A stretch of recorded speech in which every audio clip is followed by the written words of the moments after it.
Assalamualaikum warahmatullahi wabarakatuh. Salam, swastiastu, namo buddhaya, salam kebajikan untuk kita semua dan salam sejahtera untuk kita semua. Perkenalkan Bapak, kita tuh dari kelompok kuliah yang dimana di sini tuh yang dimana kita ingin menjelaskan tentang materi yang berada di pekan-pekan sebelumnya yang pernah udah kita pelajari. Pertama-tama izin perkenalan diri, nama aku Dian Sabareta dengan NIM 1020 1233955. Boleh Indonesia?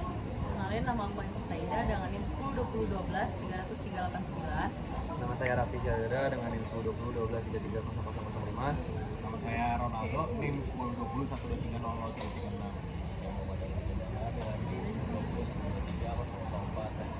Kenalkan, nama saya Rumina Tagawa dengan NIM 1020 Nah, di sini tuh kita bakal ngejelasin atau diskusi perihal week pertama, yaitu topiknya pengantar manajemen dan organisasi.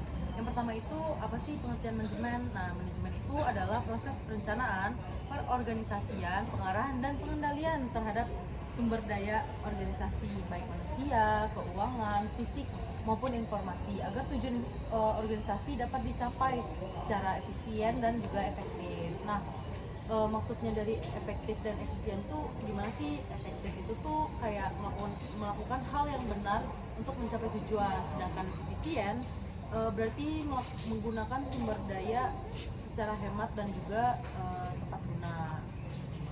Di manajemen ini pastinya ada pengelolanya, yaitu manajer. Apa sih manajer itu, Jan? Ini menjawab ya teman-teman di sini.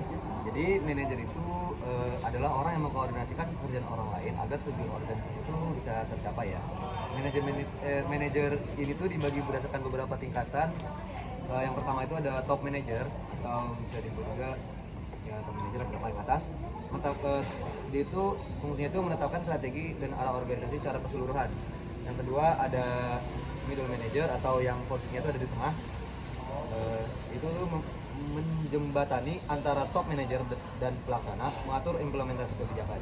Setelah itu ada first line manager, yaitu mengawasi karyawan operasional yang bekerja langsung di lapangan ya. Selain itu manajer juga dibedakan menjadi beberapa bidang kerja seperti manajer pemasaran, keuangan, operasional, sumber daya manusia, dan administratif. Nah, setelah ini ada beberapa fungsi utama dari manajer. Ada yang tahu mungkin teman-teman? Jadi gue jelasin aja ya, Jan. Jadi fungsi utama manajemen itu ada 4.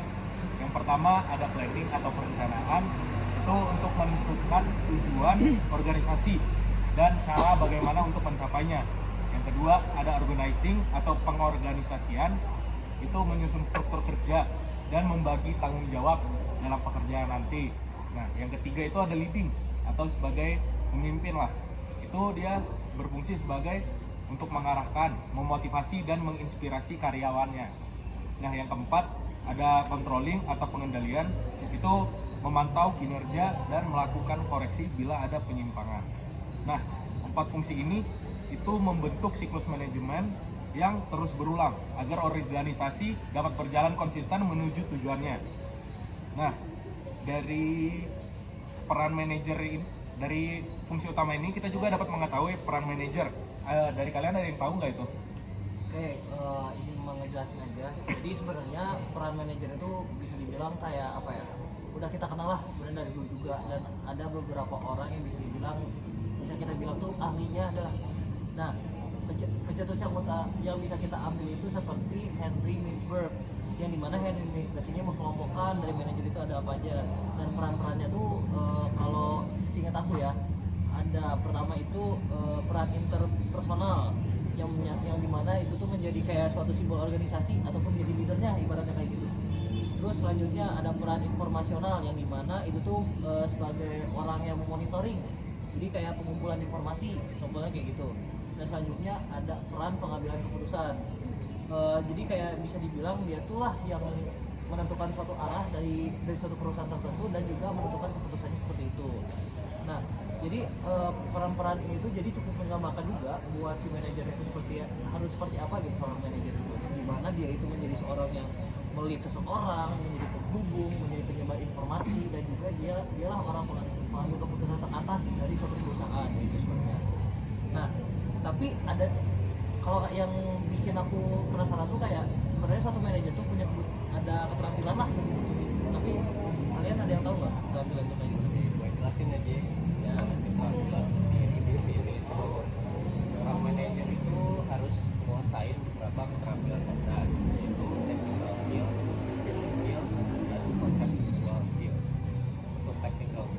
itu kemampuan dalam bidang kerja yang spesifik. Lalu ada human skill, yaitu kemampuan berinteraksi dan memotivasi.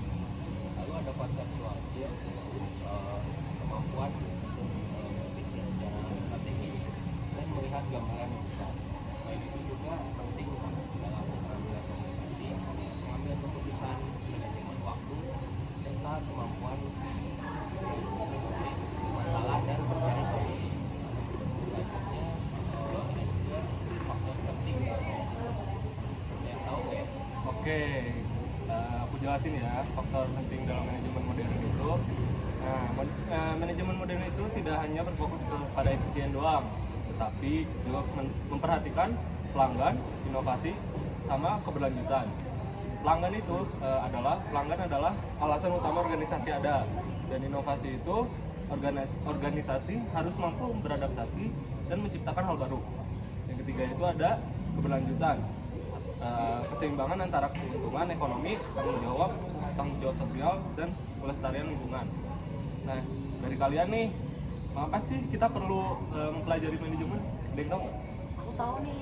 Nah, dari teman-teman aku yang ngejelasin tadi, mulai dari peran utama, peran manajer. Nah, di situ kita dapat menyimpulkan bahwa manajer itu bersifat universal. Dia dibutuhkan di semua jenis organisasi, mulai dari levelnya dan semua bidang kerja. Dengan memahami manajemen ini, seseorang bisa bekerja lebih terarah dan teratur, mampu memimpin tim dan berkontribusi dalam mencapai tujuan bersama. Kayaknya cukup ya buat week pertama.